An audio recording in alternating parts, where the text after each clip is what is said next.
pessoas que...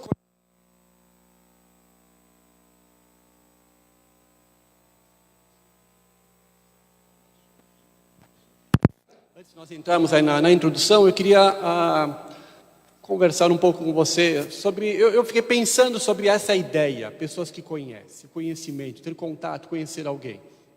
Né? E aí me veio como uma ilustração, né? Veio assim esse pensamento.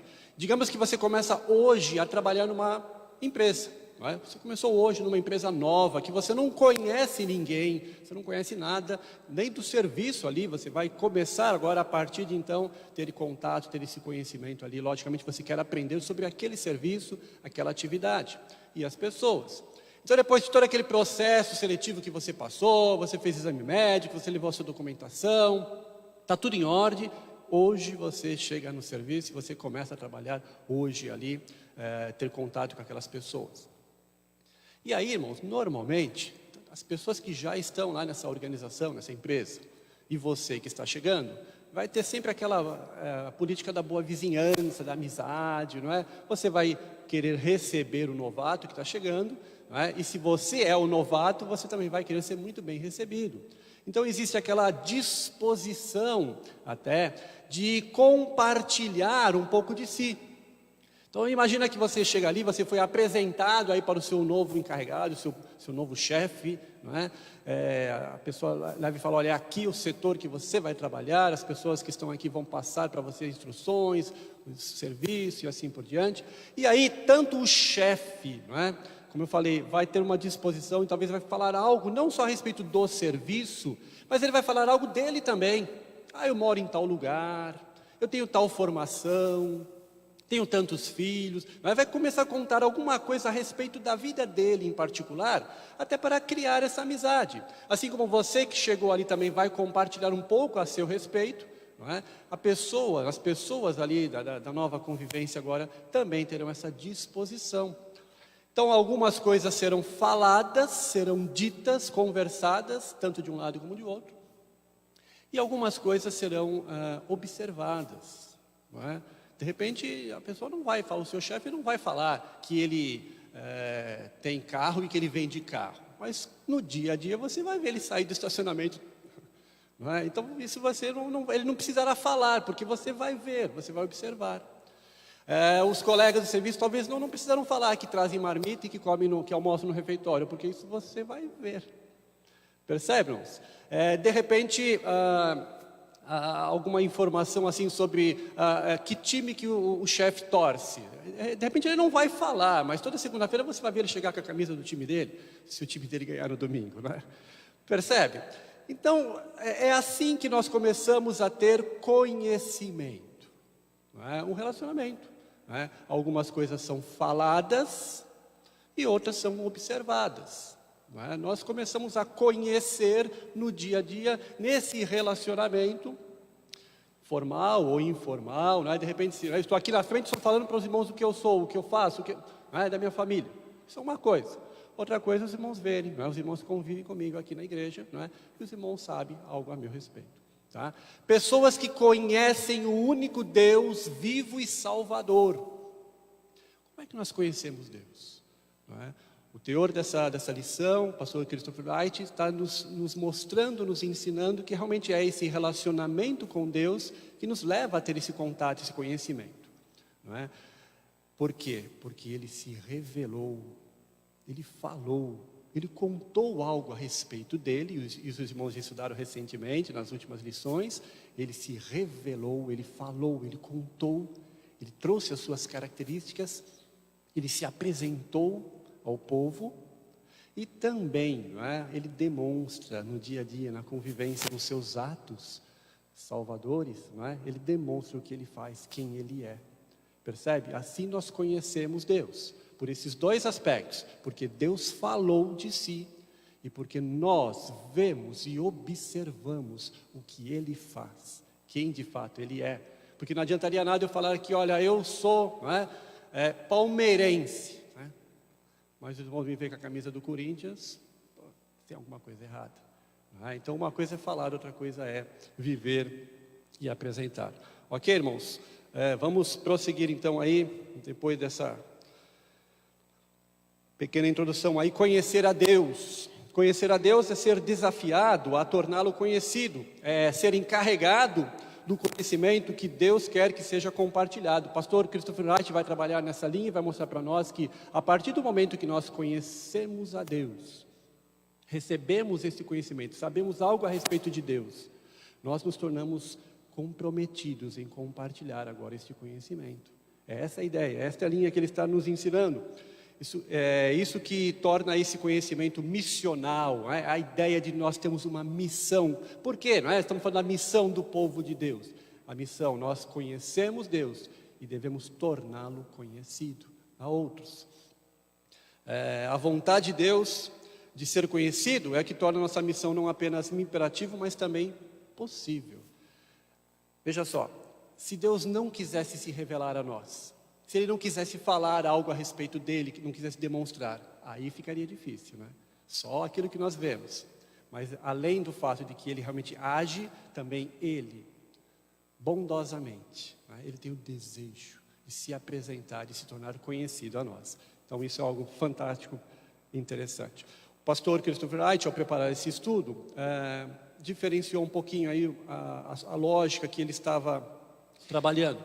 E aí então ele fala que nós vamos trabalhar então hoje apenas dois textos, ou de maneira específica, né, de maneira mais enfática, dois textos, Atos 4 e Deuteronômio 4. Atos 4, de 1 e 2, pode avançar o slide. Atos 4, de 1 a 22, na realidade, e Deuteronômio 4, de 32 a 39. Para nós trabalharmos esses dois textos, não é? Nós vamos fazer a leitura de um deles, não é? E o outro nós vamos assistir. Tá? Para facilitar aí, nós trouxemos aí um pequeno filme, aí, alguns minutinhos, e aí a gente vai ver esse filme que vai passar agora, aí, retrata para nós o episódio de Atos capítulo 3 e logo na sequência Atos capítulo 4, para a gente entender, é o que nós vamos observar então neste momento. Pedro e João estavam subindo ao templo na hora da oração, a hora 9. Estava sendo carregado para a porta do templo chamada Formosa. Um aleijado de nascença que ali era colocado todos os dias para pedir esmolas aos que entravam no templo. Vendo que Pedro e João estavam para entrar, pediu-lhes esmola.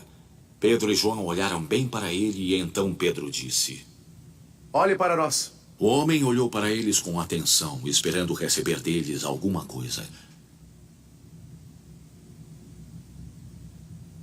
Disse Pedro: Não tenho prata nem ouro, mas o que tenho isto lhe dou. Em nome de Jesus Cristo, o Nazareno, ande.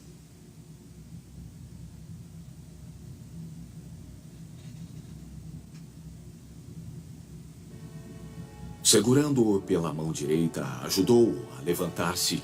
E imediatamente os pés e tornozelos do homem ficaram firmes, e de um salto pôs-se de pé e começou a andar.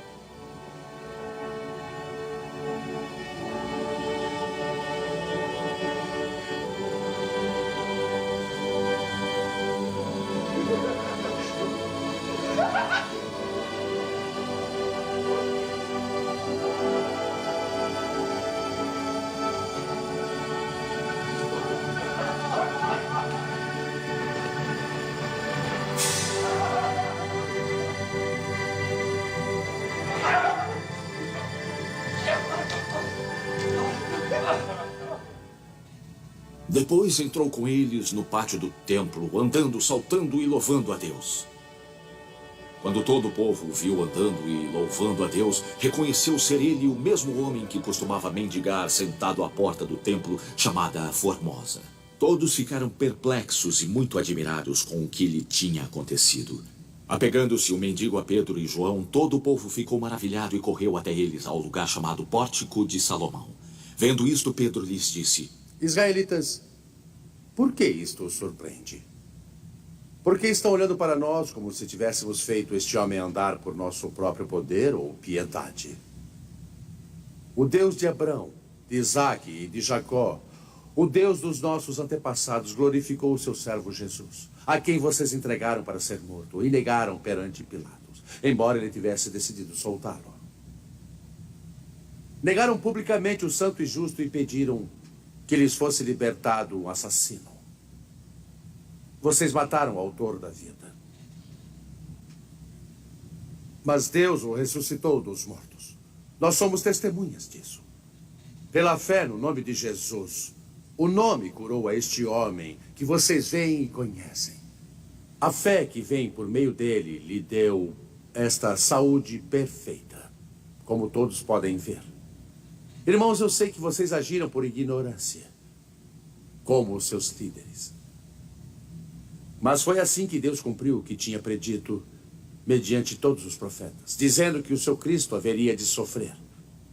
Arrependam-se, pois, e voltem-se para Deus, para que os seus pecados sejam cancelados, para que venham tempos de refrigério da parte do Senhor e Ele mande o Cristo, o qual lhes foi designado Jesus. É necessário que ele permaneça no céu até que chegue o tempo em que Deus restaurará todas as coisas, como falou há muito tempo por meio dos seus santos profetas. Pois Moisés disse: o Senhor Deus lhes levantará dentre seus irmãos um profeta como eu. Ouçam-no em tudo o que lhes disser. Quem não ouvir esse profeta será eliminado do meio de seu povo. De fato, todos os profetas de Samuel em diante, um por um, falou e predisse estes dias. E vocês são herdeiros dos profetas e da aliança que Deus fez com seus antepassados. Ele disse a Abrão: por meio da sua descendência, todos os povos da terra serão abençoados. Tendo Deus ressuscitado seu servo, enviou-o primeiramente a vocês, para abençoá-los, convertendo cada um de vocês das suas maldades. Os sacerdotes, o capitão da guarda do templo e os saduceus vieram a Pedro e João enquanto estes falavam ao povo. Eles estavam muito perturbados pelo fato de os apóstolos estarem ensinando o povo e proclamando em Jesus a ressurreição dos mortos. Agarraram Pedro e João e, porque já estava anoitecendo, os colocaram na prisão até o dia seguinte. Mas muitos dos que tinham ouvido a mensagem creram, chegando o número dos homens perto de 5.000. No dia seguinte, autoridades, anciãos e os mestres da lei reuniram-se em Jerusalém. Estavam ali Anás, o sumo sacerdote, bem como Caifás, João, Alexandre e todos os outros que eram da família do sumo sacerdote. Mandaram trazer Pedro e João diante deles e começaram a interrogá-los. Com que poder ou em nome de quem fizeram isso? Então Pedro, cheio do Espírito Santo, disse-lhes: autoridades e anciãos do povo, visto que hoje somos chamados para prestar contas de um ato de bondade em favor de um aleijado, sendo interrogados acerca de como ele foi curado, saibam, senhores e todo o povo de Israel, por meio do nome de Jesus Cristo, o Nazareno, a quem os senhores crucificaram, mas a quem Deus ressuscitou dos mortos, este homem está aí curado diante dos senhores. A pedra que vocês, construtores, rejeitaram e que se tornou a pedra angular. Não há salvação em nenhum outro, pois debaixo do céu não há nenhum outro nome dado aos homens pelo qual devemos ser salvos. Vendo a coragem de Pedro e João, e percebendo que eram homens comuns e sem instrução, ficaram admirados e reconheceram que eles haviam estado com Jesus. E como podiam ver ali com eles o homem que fora curado, nada podiam dizer contra eles. Assim ordenaram que se retirassem do sinédrio e passaram a discutir entre si. O que faremos com esses homens? Eles perguntaram. Todos os que moram em Jerusalém sabem que eles realizaram um milagre notório, que não podemos negar. Todavia, para impedir que isso se espalhe ainda mais entre o povo, precisamos advertir esses homens de que não falem mais a ninguém nesse nome. Então, chamando-os novamente, ordenaram-lhes que não falassem nem ensinassem em nome de Jesus. Mas Pedro e João responderam: julguem os senhores mesmos, se é justo aos olhos de Deus obedecerem aos senhores e não a ele. Pois não podemos deixar de falar do que vimos e ouvimos. Depois de mais ameaças, eles os deixaram ir. Não tinham como castigá-los, porque todo o povo estava louvando a Deus pelo que acontecera. Pois o homem que fora curado milagrosamente tinha mais de 40 anos de... 40 anos de idade. Muito bem, agora... Pedro e João... Convido você a abrir para Deuteronômio 4. Depois que nós já vimos aí Atos 4, agora Deuteronômio 4, dos versículos 32 a 39.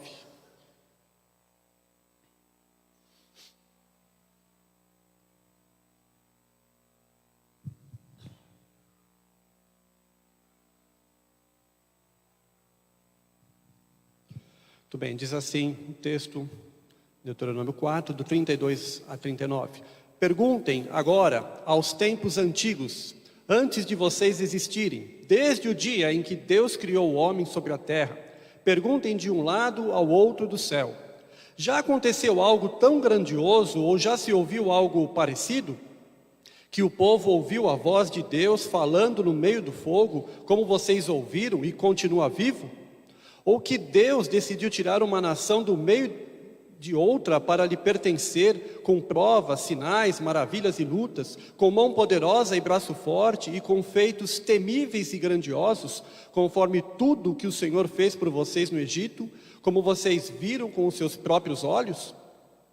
Tudo isso foi mostrado a vocês para que soubessem que o Senhor é Deus, e que não há outro além dele. Do céu ele fez com que vocês ouvissem a sua voz para discipliná-los.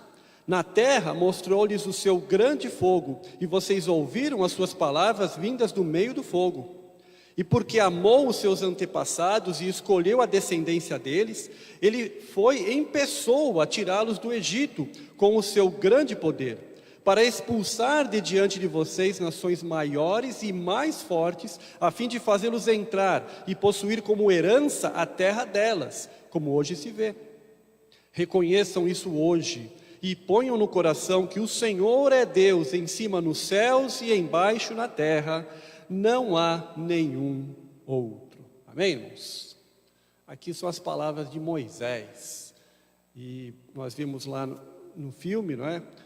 Ou pelo menos ouvimos no filme, não é? Atos capítulo 4, a narrativa aí, aquele episódio, e Pedro e João, instruídos pelo Espírito Santo de Deus, praticamente usam as mesmas palavras, fazem as mesmas afirmações. O que esses dois textos têm em comum?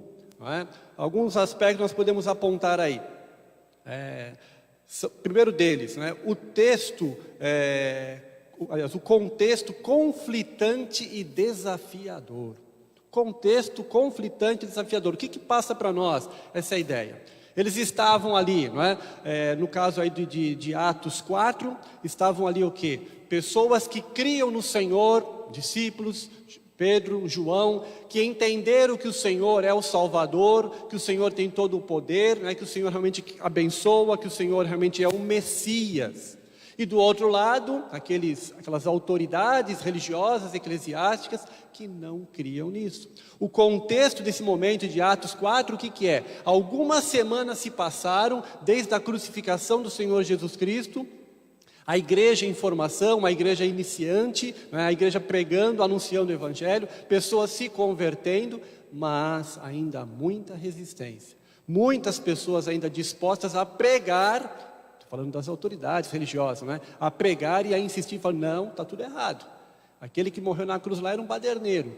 Aquele que morreu na cruz alguns dias atrás era apenas um causador aí. Não é nada disso de Messias. Nós não erramos. Nós somos autoridade, nós é que entendemos sobre questão de religião. Vocês estão equivocados. E lá no Deuteronômio 4, não é? O conflito, ou o contexto conflitante, o que era? Não é? A fé de Israel, que estava sendo colocada aí em contraste com a cultura pagã. Ali, irmãos, em Deuteronômio capítulo 4, Moisés está passando as instruções para um povo que vai adentrar a terra prometida. Depois de toda aquela experiência que eles passaram, foram tirados lá do Egito, através do êxodo, aquela experiência de milagres que o Senhor realizou, já tiveram uma boa caminhada pelo deserto. Aqui em Deuteronômio capítulo 4, nós podemos entender, até pelas questões aí dos estudiosos, que já se passaram aí praticamente quase que 40 anos já de caminhada. Tranquilamente, aí 38 anos já se passaram aí do povo no deserto. O Senhor abençoando, sustentando, trazendo eles, livrando de todo o mal. sustentando, alimentando o povo, dando água no deserto. Tudo isso aconteceu. E de repente agora eles estão às portas para adentrar a Canaã, a terra prometida, mas existe o perigo aí deles serem contaminados com a cultura pagã de vários povos ao redor, de vários povos ali que creem em uma montanha de deuses, né?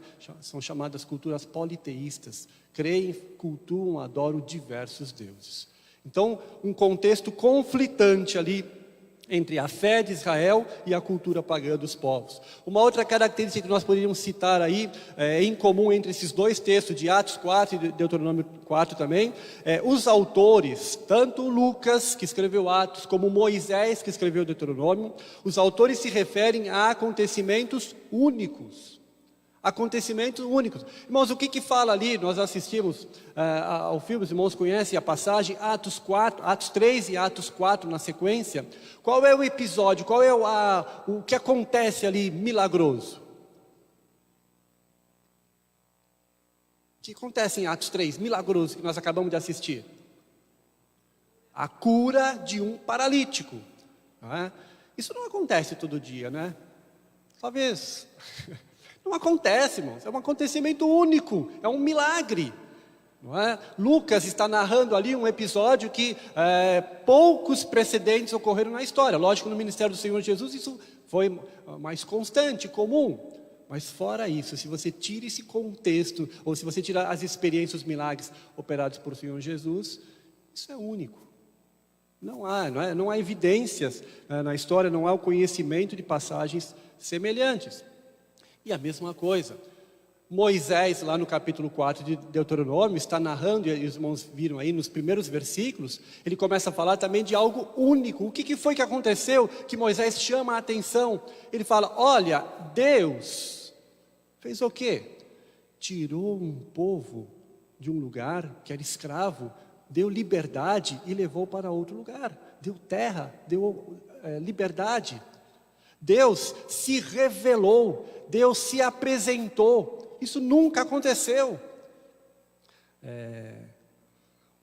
Mais para frente eu uso essa outra expressão. O fato é que os autores estão se referindo a acontecimentos únicos na história. E uma outra característica que nós podemos apontar aí, são feitas declarações sobre Jesus, tanto em Lucas 4, e declarações sobre Deus em Deuteronômio 4. Irmãos, declarações fortíssimas. Declarações que nós vamos ver agora aqui, realmente que mudam, não é? Toda a crença, a fé de uma pessoa, de um indivíduo. Declarações muito, muito importantes. Avança, por favor, Jéssica. Contextos desafiadores. Não é? Foi colocado letra miudinha aí, porque realmente... A ideia era comparar aí os dois textos, né, de Atos capítulo 4 com Deuteronômio 4, por isso que as letras estão um pouco pequenas aí. Os irmãos vão receber o material amanhã, nós publicamos durante a semana, os irmãos poderão checar aí cada uma dessas referências que nós vamos ler e esses tópicos que são colocados aí no esboço. Atos 3, nós já vimos, é a cura de um coxo ou paralítico, como um sinal de que Deus agora poderia fazer espiritualmente pelas almas das pessoas que creem. Atos capítulo 4, uma vez que podiam ver o homem que havia sido curado ali com Pedro e João, não havia nada que as autoridades religiosas pudessem fazer. Ficaram bravos, não é? Os religiosos da época ficaram bravos. O que vocês estão ensinando aqui no templo? Que negócio é esse? Falando desse Jesus, o Jesus que nós mandamos crucificar porque ele era um criminoso, um homem que realmente não respeitou a lei, um homem que traiu a nossa religião. Era essa a ideia, essa era a fala dessas autoridades. Ficaram bravos, enciumados. Não é? Mas parou por aí. A braveza deles, a ira deles, não é? aquela disposição de brigar, de mandar prender, parou por aí. O texto diz... Não puderam fazer mais nada, porque estava ali o homem que foi curado. A prova concreta, espera aí, e agora? Esse homem realmente ele era paralítico. Os irmãos se lembram aí quanto tempo ele estava ali na porta, né? Na chamada Porta Formosa, ali, uma das entradas para o templo. Quanto tempo ele estava ali? 40 anos, não é 40 dias, né? É a vida toda, irmãos. Uma outra passagem, as passagens iniciais aí fala que aquele homem ele era paralítico de nascença. A vida toda, os familiares ou amigos carregavam ele e colocavam ele na porta ali, no portão, na entrada do templo, todos os dias. Pede aí, fica aí, pede esmola aí. O que você conseguir é lucro. O que alguém, né, pela sua misericórdia, pela sua bondade lhe ofertar, está valendo. Ficava ali, né, e dependia então, né, da bondade, da complacência das pessoas. É isso que nós encontramos aí em Lucas 4. Mas as autoridades, quando viram esse homem agora pulando, diz o texto que ele estava pulando, andando, não é? Sorrindo, grato a Deus. E agora? O que nós podemos falar? O que nós podemos fazer? Todo mundo conhece esse homem, que ficou durante a vida toda dele aqui parado. Então essa é a ideia que se apresenta para nós aqui. Irmãos, por quê? Por que Lucas está escrevendo isso? Porque Lucas está narrando para nós isso daqui, né? E mostrando esse contexto aqui, esse conflito para nós, entre os que creem e os que não creem. Por que Lucas vai insistir, vai fazer aquele discurso tão longo, tão importante? Porque, irmãos, esse é um fato real. Pedro vai insistir, inclusive, ele vai aproveitar aqui aquele episódio, vai falar, olha, vocês viram esse homem que ele era paralítico e vocês estão vendo ele andando agora. Eu e João vimos Jesus ressurreto. Ele está fazendo uma comparação, ele vai falar, aquilo que realmente nós pregamos e nós anunciamos é fato verdadeiro e real. Assim como vocês estão vendo aquele homem que outrora era paralítico e agora está curado, isso é fato, né? Eu também posso afirmar a respeito de Jesus. Jesus ressuscitou e eu sou testemunha disso. Veja que é importante essa ideia que está sendo mostrada para nós aqui. O Evangelho é uma boa nova sobre um acontecimento real e verdadeiro. Não é uma boa ideia, não é um bom conselho, não é uma filosofia que foi criada, foi inventada porque tem bons princípios. O Evangelho foi fundamentado em cima de uma verdade. Jesus Cristo morreu e ressuscitou. E os apóstolos, e Pedro e João estão dizendo, nós somos testemunhas disso. Nós o vimos ressurreto. Assim como vocês estão vendo esse jovem aqui, que está andando, pulando, vocês viram que ele não tinha forças, vocês viram que ele tinha um problema, uma dificuldade, uma limitação, e ele foi curado. E da mesma maneira, nós podemos aqui testemunhar que Jesus ressuscitou. Então essa é a ideia importante aqui, o conflito está se demonstrando para nós. Essa é a ideia de que Pedro está realmente testemunhando, João juntamente com ele testemunhando, falando a respeito do milagre, da maravilha que foi feito. Deuteronômio 4, vocês têm visto Deus em ação. Abre novamente aí Deuteronômio 4, irmãos. Veja, dá uma olhadinha aí nos primeiros versículos que nós lemos, o 32 e o 33. Aliás, alguém poderia até ler para mim aí.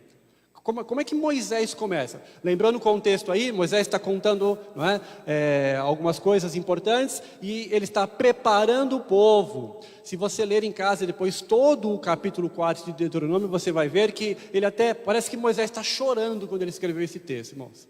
Parece que Moisés ele está falando assim, olha, eu já pedi para Deus deixar eu entrar na terra prometida, mas ele falou, Moisés, não fala mais nesse assunto comigo.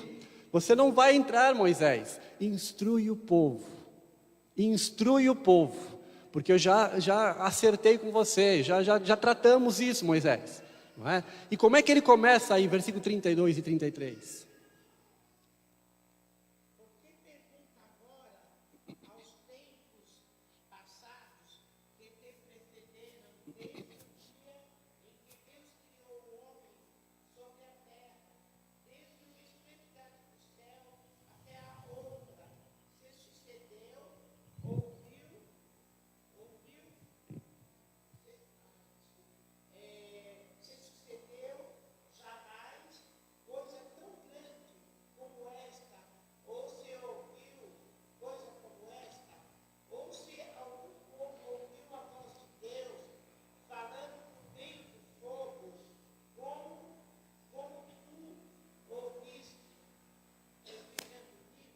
e continua vivo. Isso. Irmãos, é como se Moisés estivesse falando assim, ó, gente, vamos fazer uma pesquisa, vamos pesquisar aí, vamos procurar saber. Em algum momento da história da humanidade, vocês ouviram uma história como essa? Aconteceu algo semelhante aí? Vocês têm conhecimento? Pesquisem aí a história de qualquer povo, de qualquer sociedade. Aconteceu algo tal como, não é, vocês viram? Que Deus, não é, um Deus tirasse um povo que era prisioneiro, que era escravo de um lugar e levasse para outro. Vocês já viram isso? Ou vocês já viram algum Deus que se revelou no meio do fogo para alguém e esse alguém continuou vivo? Vocês já sabem de alguma coisa, não é? Tinha um certo político que não está mais entre nós que falava assim, nunca na história desse país aconteceu isso. Não é? Parece que Moisés está usando essa mesma frase, não é? Parece que Moisés está usando essa mesma fala. Não é? Nunca na história da humanidade se viu tal coisa. Essa é a ideia, né? Ele está falando do quê, irmãos? Que episódios ele está falando aí? Está falando da libertação, está falando do Sinai, está falando do Êxodo, falando do Sinai, está falando daquilo que realmente nós comentamos, né? Deus se revelou em salvação, não é? Deus se revelou em instrução, em amor, em conhecimento para o seu povo, para que o seu povo inclusive vivesse de maneira a glorificá-lo. É a instrução dada a partir da lei. Então, nunca, jamais, na história de qualquer povo, de qualquer sociedade, ocorreu algo assim.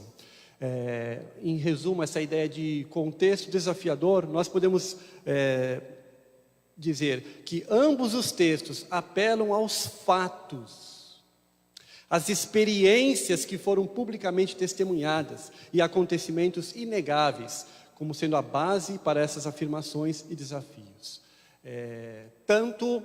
Moisés estava fundamentando aí, falando, olha, o Deus que nós pregamos, o Deus que nós conhecemos, que nós entendemos como nosso Senhor, que vai colocá-los na terra prometida agora, o Deus que quer que vocês tenham um pacto, que vocês sirvam a Ele, que vocês obedeçam à lei, Ele já deu provas inegáveis, infinitas, de que realmente Ele os ama, de que realmente Ele cuida de vocês. Então, sirvam a esse Deus, creiam, obedeçam a Ele. O último versículo desse capítulo, aliás, o versículo 40, né, nós não lemos, nós vamos ler no finalzinho, ele vai passar essa ideia. Qual é o segredo do sucesso? Obedecer a esse Deus. Obedecer a esse Deus, não é? Cumprir, aí ele falava, né, em termos de lei, logicamente ele falava cumprir a lei, cumprir os mandamentos. Esse é o segredo da felicidade, esse é o segredo do sucesso. Moisés está afirmando categoricamente essa ideia, não é? De que realmente tudo que nós estamos pregando, não é? Tem a prova, tem o fundamento de algo inegável. A Bíblia, irmãos, é um testemunho, não é? Me permito usar aqui uma redução, não é? A Bíblia não é apenas isso, não é? Mas o que é a Bíblia? Senão é um conjunto de testemunhos, testemunho do que Deus fez, testemunho do que Deus é. As pessoas se relacionaram com Deus, as pessoas creram em Deus, e registraram aqui nas Escrituras para que nós então tivéssemos o conhecimento do Senhor.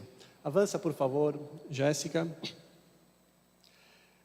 Reivindicações intransigentes. Agora eu vou pedir ajuda dos universitários aí. O que é a palavra intransigente? O escritor aqui, o autor, o pastor Christopher, ele usou aqui esse tópico, ele usou essa expressão, que tanto Lucas 4 como o Deuteronômio 4 trazem para nós aí reivindicações intransigentes. E agora? Me ajudem aí os universitários. O que é a palavra intransigente?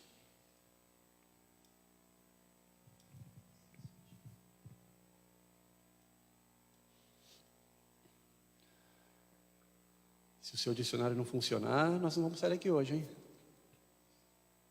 A ideia de algo rígido, não é? Um sinônimo poderia ser a palavra intolerante, não é? Poderia ser austero, não é? Poderia ser aí implacável, algo realmente que tem uma certa firmeza, algo que não é inflexível. Não é? A palavra intransigente tem todos esses e muitos outros sinônimos. Não é? E aí isso, inclusive, nos faz lembrar aí uma outra característica, vamos dizer assim, entre algo comum entre os dois textos, Lucas 4 e Deuteronômio 4. Aquela expressão que apareceu, não há outro. Os irmãos se lembram disso? Tanto em Lucas 4 como em Deuteronômio 4, não há outro Deus, não há outro nome. É algo rígido, é algo certo, implacável, não dá para mudar. Mas será que não tem um deusinho substituto, um mistério? Não há outro. É uma afirmação aí, tanto num como no outro texto. Deuteronômio do 33 até o 39, que nós lemos, afirma categoricamente nenhum outro Deus. Tudo que Israel havia experimentado de forma tão singular aconteceu para que eles pudessem aprender algo absolutamente vital. A identidade do Deus vivo. E aqui ele usa muito a palavra Yahvé, não é? O Senhor, Jeová, Deus. Yahvé e somente Yahvé é Deus, e não há outro e não há outro em lugar algum no universo. Nós podemos aqui dividir aí duas ideias importantíssimas aí, duas afirmações, não é? Apresentadas aqui nesse período aí, nesse texto de Deuteronômio 4. Deus é incomparável, não há ninguém, nada que se compare a Deus, e Deus é único, E aí eu vou pedir a gentileza, Jéssica, você avança esse slide, depois nós voltamos nele aí. Olha só, Deus é incomparável, e tanto Moisés afirmou isso lá em Deuteronômio 4, e aí nós vemos várias outras referências aí, você pode me ajudar? Por exemplo, em Êxodo 15, 11, outro irmão já vai achando aí, 2 Samuel 7, 22, outro irmão, nós não vamos ler todas, né? Outro irmão lê aí Jeremias 10, 6 e 7, outro irmão vê lá Miqueias 7, 18 e depois Isaías 64, 4. Todas essas passagens, irmãos, todas elas vêm posterior a Moisés. Todas essas passagens aí são, na sua maioria aí são profetas que estão baseando aí o seu escrito, não é? A sua ideia, a sua visão, a partir daquilo que Moisés disse, escreveu e ensinou ali em Deuteronômio. E elas vêm combinar, elas vêm mostrar de fato que não tem como comparar Deus com nenhum outro. Vamos lá, Êxodo 15, 11, quem lê para nós?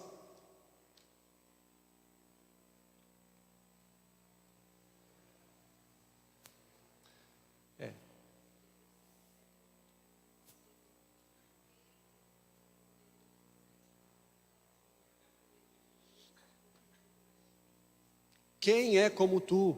Esse é o cântico de Moisés aí, logo depois daquela passagem maravilhosa pelo Mar Vermelho. Obrigado, irmã. 2 Samuel 7, 22.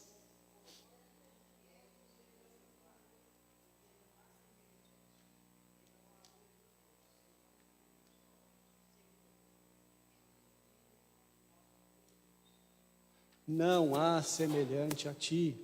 Muito bem. Obrigado, irmão. Não existe ninguém como ele, não é, em manter as promessas e cumpri-las, é o que diz aí 2 Samuel. Também não existe ninguém como ele em poder e em sabedoria, Jeremias 10, 6 e 7.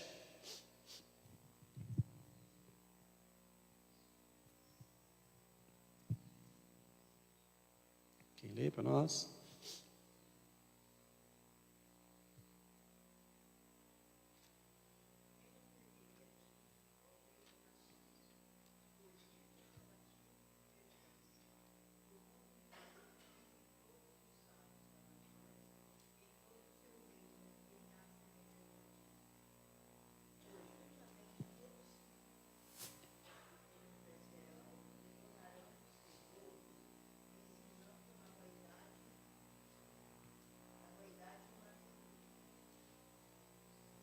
Ok, não há nenhum semelhante ao Senhor. Eu pedi também Miqueias, não é isso? Não existe ninguém como ele em perdoar o pecado. Miqueias 7, 18.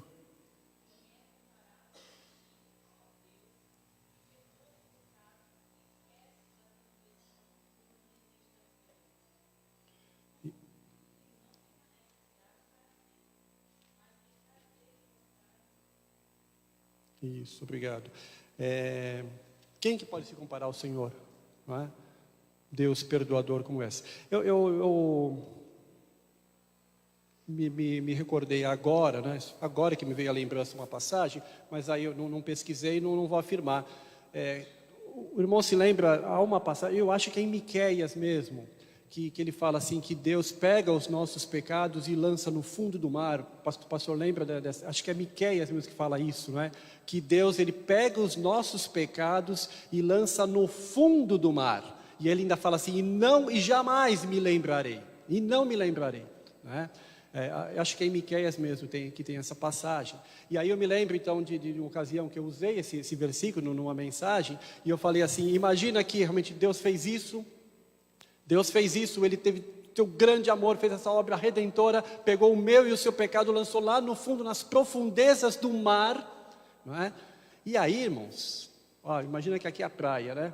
Aí ele põe uma placa, né? Sabe aquelas placas lá que a gente vê, vai no litoral e você vê aquela plaquinha lá de mar poluído, né? proibido nadar e tal, aquela coisa toda, né? Imagina que Deus colocou uma placa aqui, fincou aqui, escrito assim, é proibido pescar. É proibido pescar. Entenderam? Meu pecado está lá. Deus jogou lá no fundo do mar. E aí Deus coloca essa plaquinha aqui. É proibido pescar. Isso, obrigado. Estava do lado aí. É o 7,19 mesmo? Miqueias 7,19, estava do lado aí então. É proibido pescar. Deus já fez a obra na minha e na tua vida, tirou os nossos pecados, lançou lá no fundo do mar. Ele falou, não volta atrás, não vai buscar ele de volta não, hein? É proibido pescar. Amém, irmãos? Muito bem.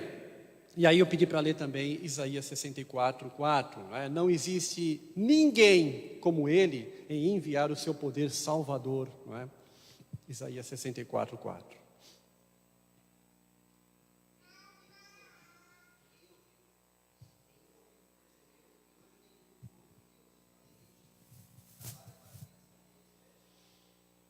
Olha só, não existe nenhum outro Deus que trabalha para aqueles que nele esperam.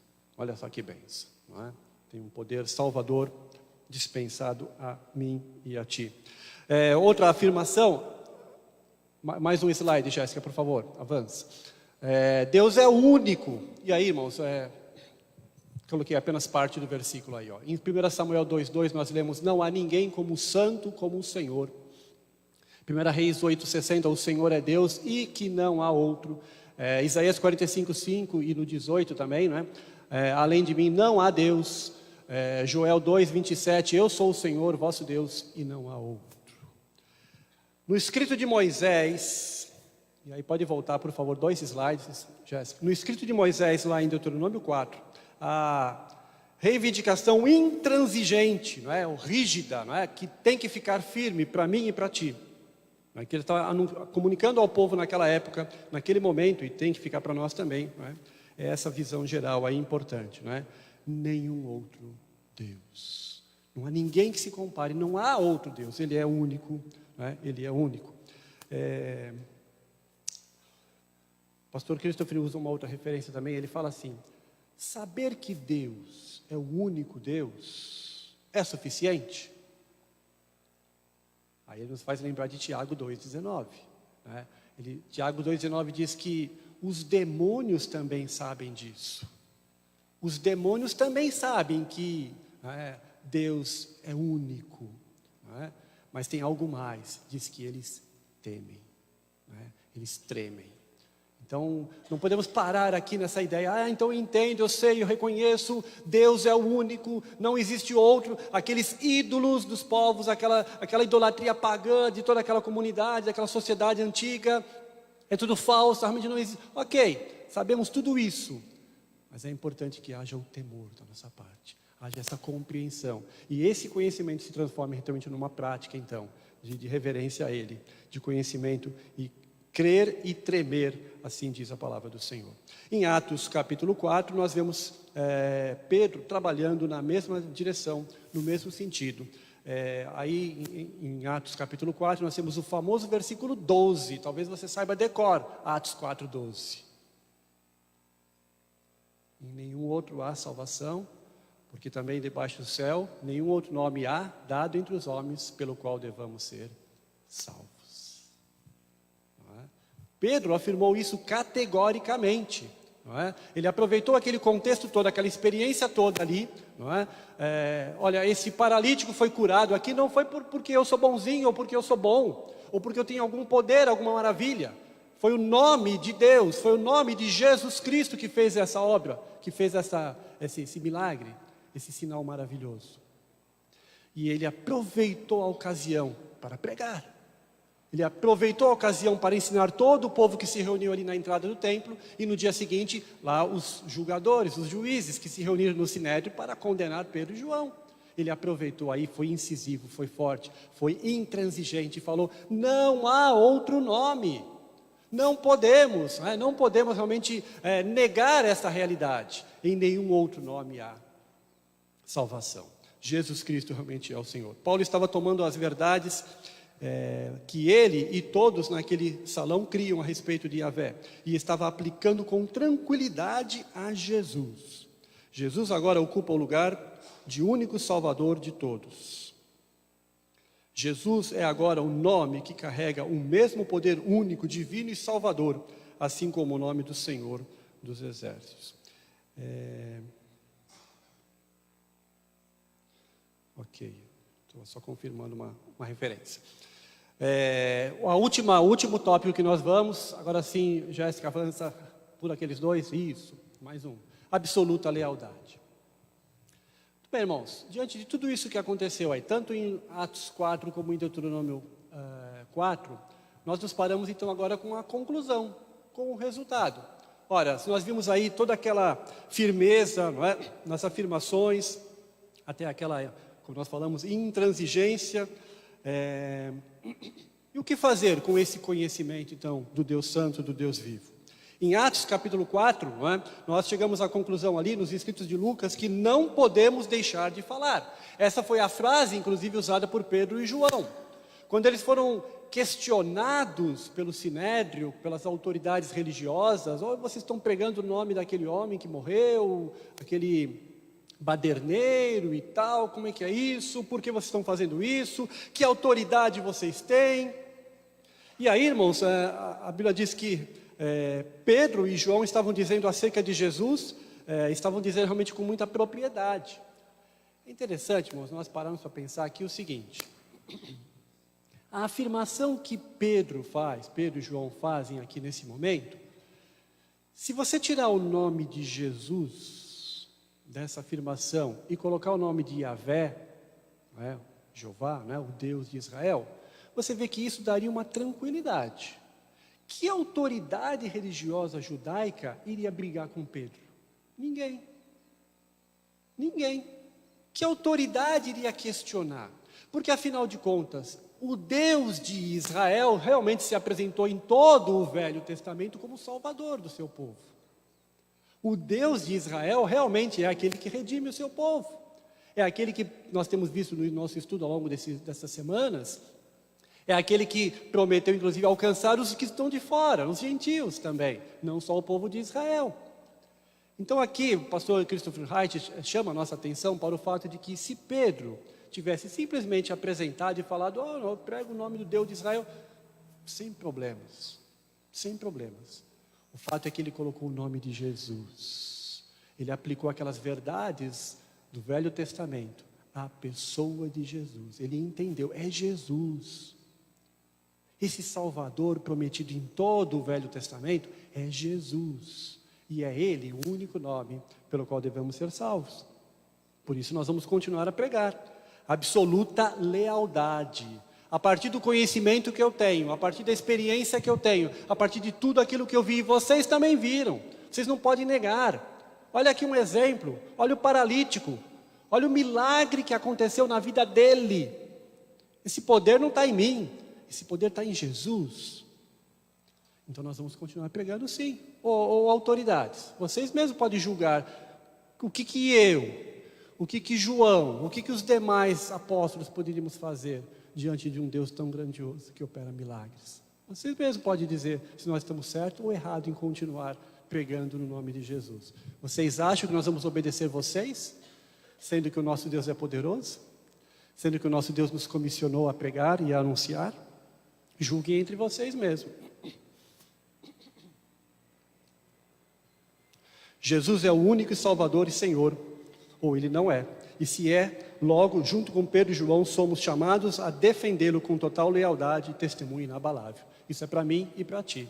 Nós cremos que Pedro estava afirmando uma verdade. Nós cremos que realmente Jesus é o Senhor e Salvador.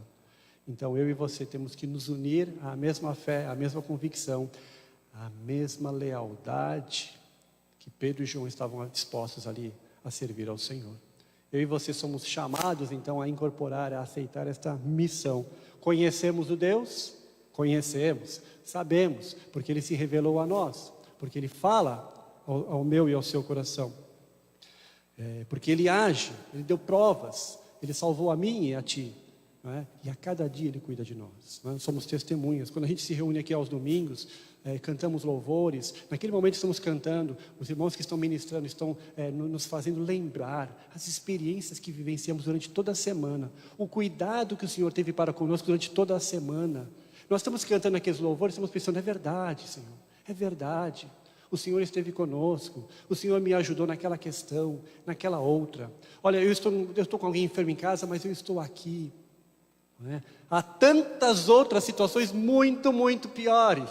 Não é? Mas o Senhor cuida de mim, o Senhor tem estado conosco, não é? O Senhor me sustentou. E aí então, irmãos, nós nos colocamos diante desse desafio de sermos realmente leais. Lá no Velho Testamento, a lealdade que se cobrava, quando Moisés escreve aquilo que dá toda aquela instrução, e está falando, olha, vocês vão entrar numa nova terra, não se deixem contaminar com a cultura dos povos. Amem ao Senhor, sejam leais a esse Deus, tenham compromisso com Ele, cumpram os seus mandamentos, cumpram a sua lei, não se deixem levar, Ele é o único Deus, não façam ídolos. A insistência ali no Deuteronômio 4 é justamente essa frase, ele fala várias vezes, não façam ídolos. Quando Deus se revelou a vocês lá no Sinai, vocês viram alguma coisa? Ele faz essa pergunta ali, vocês viram alguma imagem? Não, mas vocês ouviram a voz.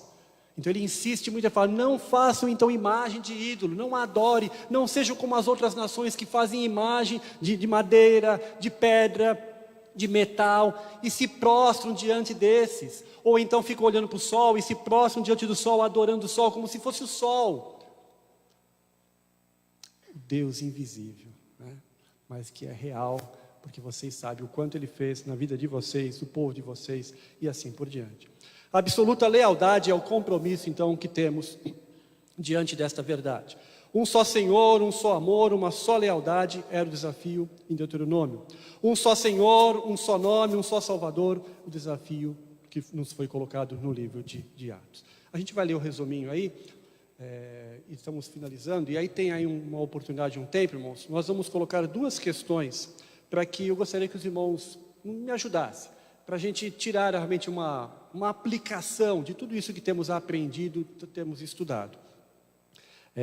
No final, nós podemos dizer que o Evangelho bíblico transmite-nos a história das experiências inegáveis de acontecimentos únicos, culminando na vida, morte e ressurreição de Jesus de Nazaré. Esse Evangelho prossegue fazendo a declaração intransigente de que nesses acontecimentos o Deus vivo agiu para salvar a humanidade e redimir toda a criação. E que não há outro Deus, nem outra fonte de salvação. Isso, portanto, exige uma total lealdade de coração, mente e vida daqueles que conhecem essas coisas. Eu e você conhecemos a esse Deus verdadeiro, poderoso, único, incomparável, maravilhoso? Sim, nós conhecemos. Conhecemos porque Ele se revelou a nós. Conhecemos porque Ele opera em nossas vidas. Ele nos salvou, Ele cuida de nós, Ele está conosco a cada dia. Muito bem, e aí então? E aí temos o compromisso de ser leais a Ele. Aí temos o compromisso de realmente crermos e confiarmos no Senhor e procurarmos fazer Sua vontade e Seu querer. Avança, por favor, 2 slides. Para pensar. Isso, pode avançar. Total lealdade, hein? Total lealdade. A lealdade de Pedro, de João, foi até o ponto de eles darem as suas vidas por Jesus. Quais são as coisas? É para pensar, não é para nós, para os irmãos me responderem e me ajudarem. Quais são as coisas no seu contexto cultural que ameaçam sua lealdade ao único e verdadeiro Deus vivo e à singularidade de Jesus Cristo? Irmãos, nós falamos que tanto lá em Deuteronômio 4, quando o povo estava para entrar na terra, o contexto era de desafio, entre continuar firme com o Senhor, ou então se deixar levar aí pela religião dos povos vizinhos, usa aquela palavra, né, pela crença, pela fé, pelo convite, pelas oportunidades que eles iriam oferecer. Em Lucas foi a mesma coisa. Ou crer nesse Deus realmente que Pedro e João estão apresentando, nesse Jesus Salvador, ou crer naquilo que as autoridades pregavam e anunciavam, que eles estavam completamente equivocados. O que você reconhece agora como formas sutis de sincretismo? A palavra sincretismo é aquele sentido de reunir, não é? Doutrinas, fés, religiões, não é? Essa é a ideia, né? E aquilo vai minando e vai adentrando, né, as nossas igrejas, as nossas vidas, as nossas famílias. Então eu gostaria, irmãos, que me ajudassem aí, nós podemos debater aqui, os irmãos podem se manifestar, ou em grupos, duplas aí, trios, e gostaria que compartilhássemos aí o que os irmãos podem me ajudar aí, neste momento de reflexão aí, dentro dessas palavras. Com a palavra, os alunos.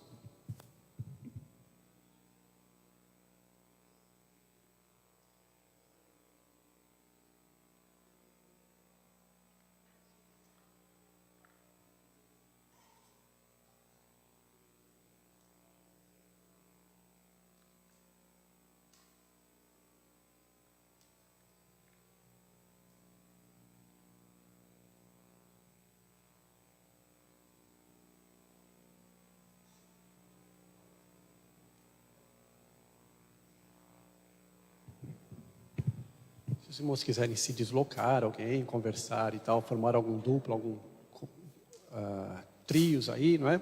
Ou se os irmãos quiserem também levantar aqui algumas questões aqui, comentários, também tem liberdade, não é? Temos aí alguns minutos aí para nós finalizarmos esse estudo.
Mais fácil.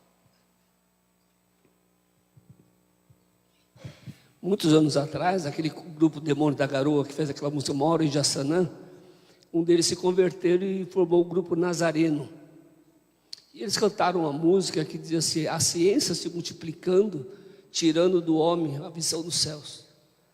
E a gente percebe nitidamente que essa foi uma música que hoje ela vem se realizando, né? Porque hoje a tecnologia, tudo nos favorece. Mas uma das coisas que tem afetado enormemente as nossas vidas é nos afastando do Senhor.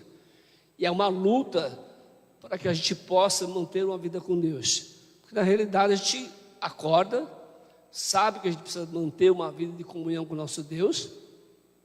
E na realidade a gente acaba se deixando levar Isso é um risco, isso é uma luta minha, particular. Que eu falo, Senhor, eu preciso estar mais na Tua presença. Mas com tudo que a gente tem para nos favorecer, a gente acaba não achando tempo. É uma luta.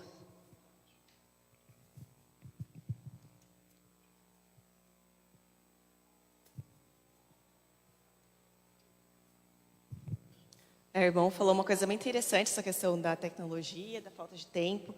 E eu vejo que é uma realidade muito diferente a dos nossos tempos, porque naquele cenário do Velho Testamento, eles tinham um confronto com uma realidade de povos politeístas, né? Hoje em dia a gente praticamente não tem isso, muito raro, né? Tem alguns povos tribais que têm uma relação com vários deuses, mas na cultura ocidental é muito raro. E eu vejo que o nosso conflito hoje é com uma cultura voltada para o próprio homem, né, centrada em nós mesmos, uma cultura voltada no que nós resolveremos o nosso próprio problema, uma cultura muito sem Deus, né? É bem diferente, assim, o contraponto, né? Eles tinham lá uma tentação de se render aos outros deuses, né?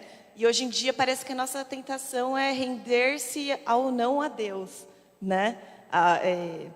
Buscar soluções a par de Deus, né? Fora da existência de Deus. E isso tem cegado muito a gente e essa nossa cultura nos tira e nos suga, né? Porque a gente fica tão absorvido pelo que a gente tem que fazer, pelos deveres, pelo trabalho.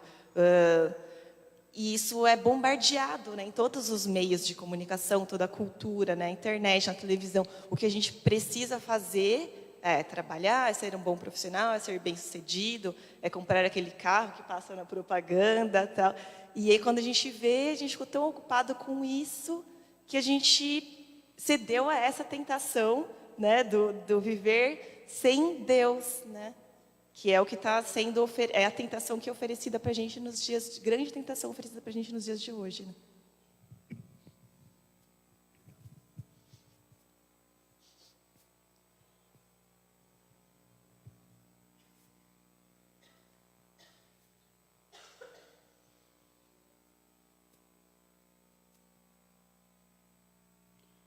Os irmãos compartilharam aí seus exemplos aí, verdades importantíssimas, né?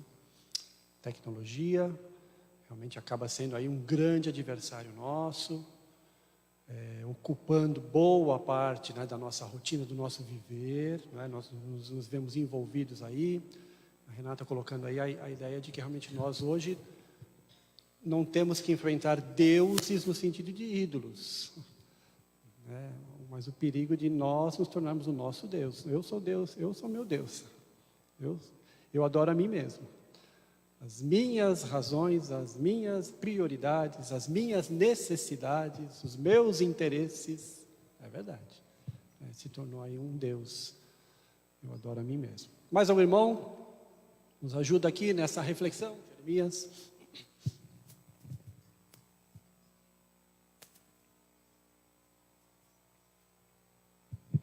Eu gostaria de falar a respeito mais da nossa realidade.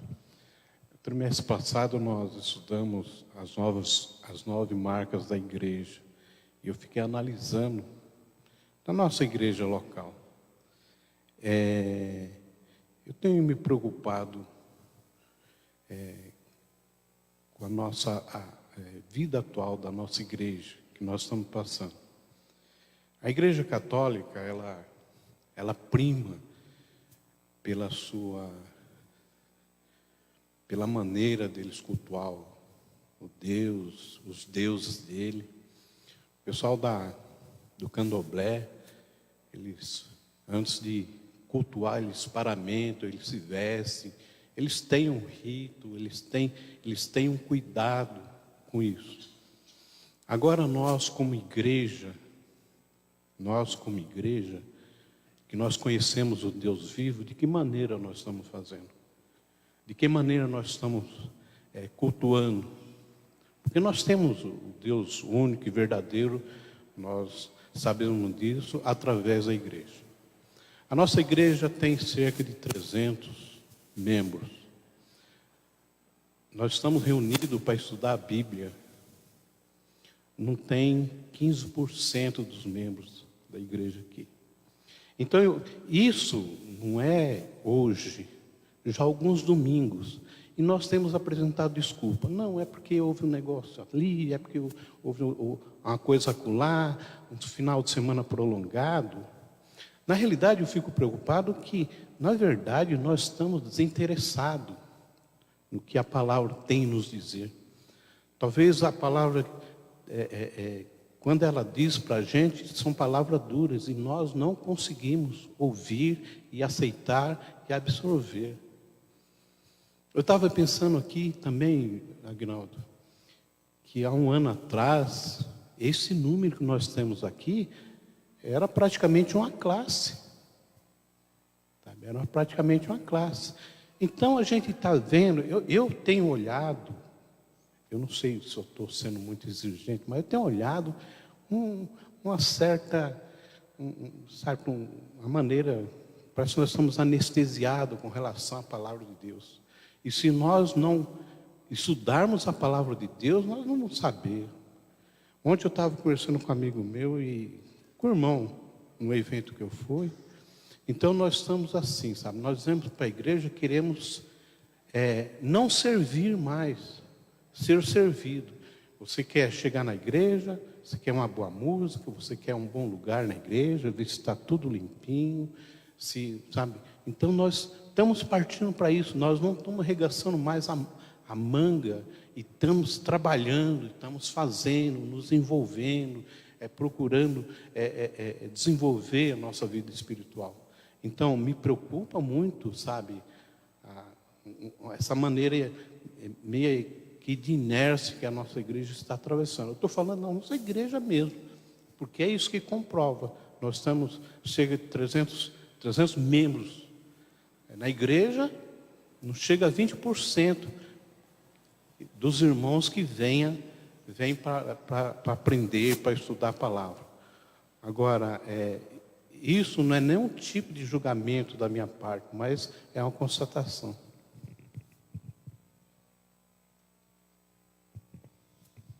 Ok.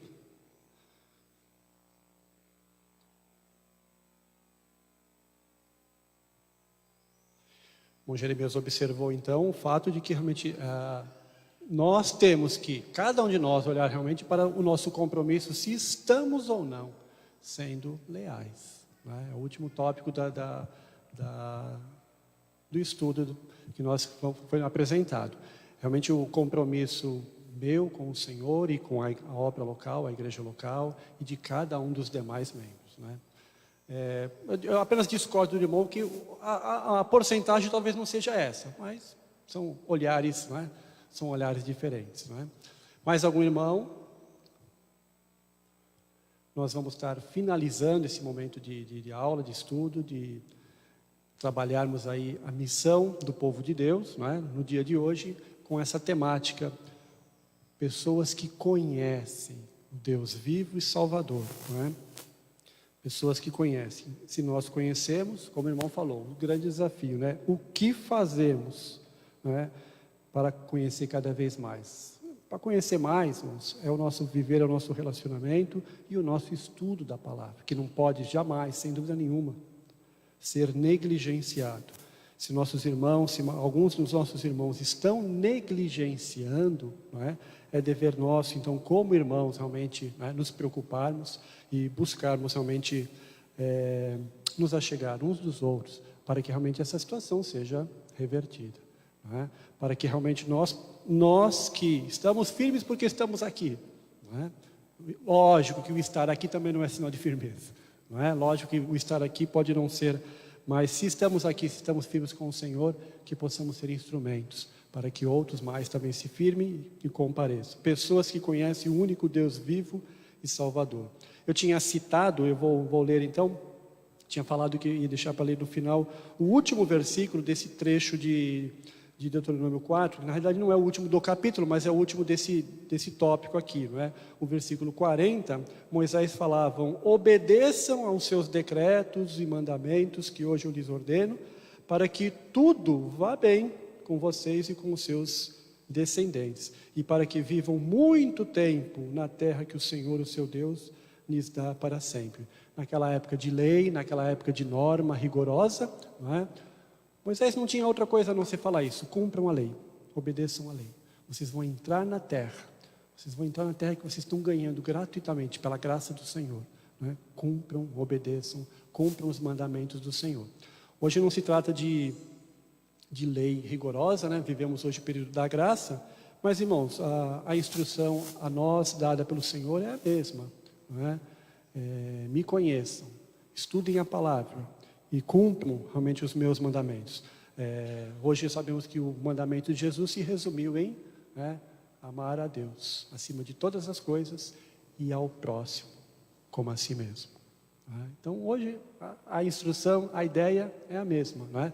Vamos cumprir a lei do Senhor, o mandamento do Senhor, amar ao Senhor acima de todas as coisas e ao próximo como nós amamos a nós mesmos, para fugir aí dessas distorções, destes erros. Bom, nós vamos estar finalizando então, aí tem até alguns minutinhos, está mais cedo, né? O professor hoje foi bonzinho.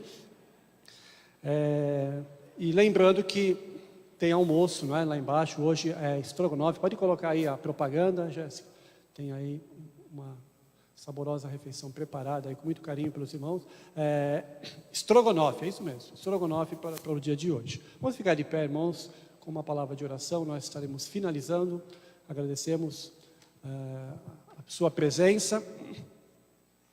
À noite nos reencontramos novamente para cultuar e adorar o nome do nosso Deus. Eu gostaria de franquear aqui. Quem gostaria de orar? Quem gostaria de agradecer ao Senhor e pedir as misericórdias do Senhor para que nós possamos conhecer Deus, né? Conhecer, continuar conhecendo. Eu lembrei de mais uma outra referência agora, quer dizer, só lembrei da passagem, mas não sei onde é que está. Acho que está em Oséias, né? Conheça a Deus, né? E sigamos e prossigamos em conhecê-lo. Acho que é em Oséias, não sei aonde. Não sei exatamente qual capítulo, mas tem uma passagem assim, né? Conhecemos Deus, né? E prossigamos em conhecer ao Senhor, né? Quem ora para nós? Quem agradece ao Senhor pela bênção, pela oportunidade, pode fazê-lo neste momento.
Bom domingo para todos. Deus abençoe.